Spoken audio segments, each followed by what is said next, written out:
I want to introduce to you Sonya Hamlin. Hello. I'm going to sit right next to me, too. I sound so interesting, I can hardly wait. We have a big challenge today, because I have a great deal to tell you, and not a long time. If I talk too fast, raise your hand, because I'm trying to get everything in. You know, I'm kind of one of the mothers that wants to give you everything. But here's what's important. Are you aware of the fact that we lived through a revolution 60 years ago that has changed human species forever? And nobody talks about it, nobody writes about it. What do you think it was? It's changed our behavior and what we did from time immemorial to 60 years ago. Have you got it?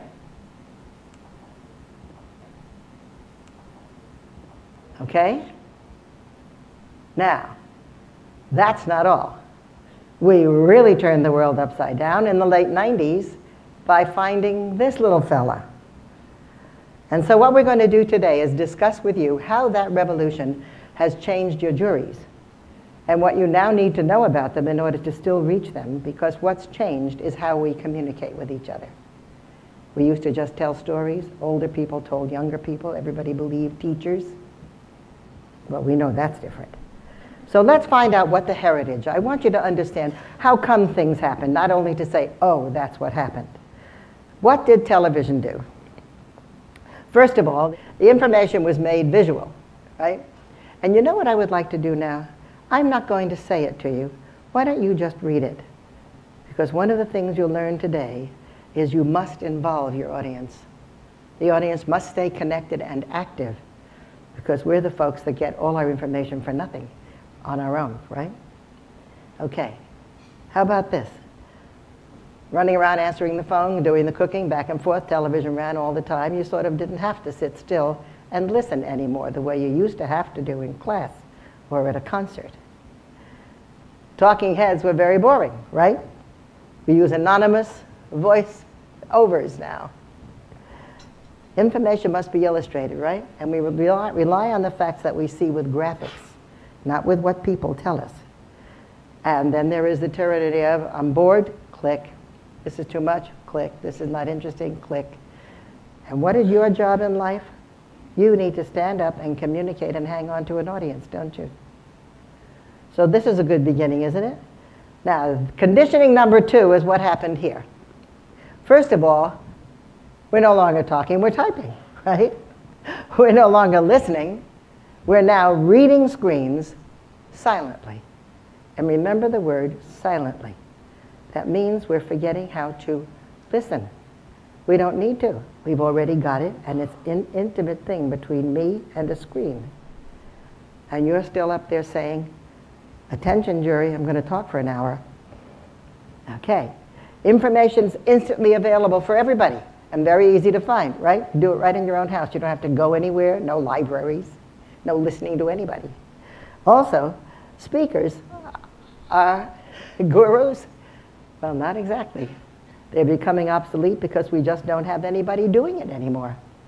But we are now proactive, and this is what's key for you to understand in relation to your jurors. We are proactive.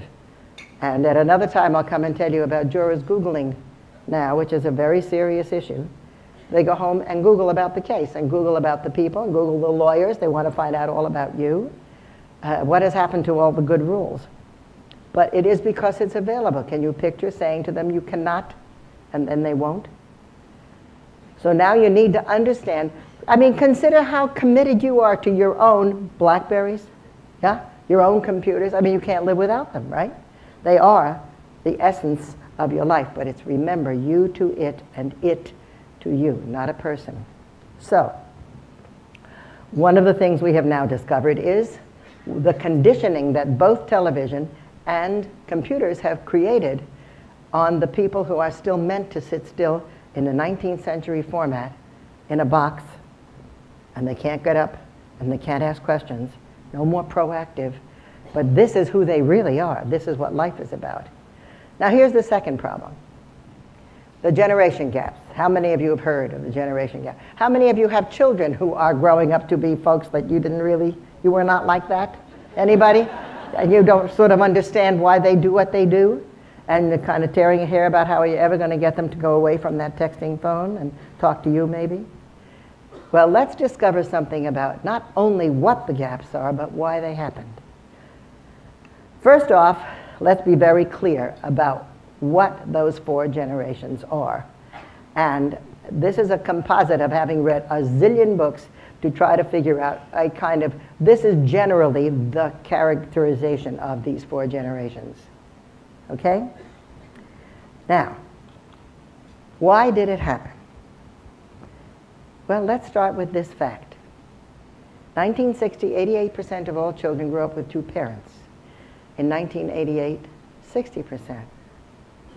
By 1997, over 50% grew up for at least 2 years with a single parent. Now, what's the implication? The very first aspect of society that children find, the first establishment structure that they know, is the family.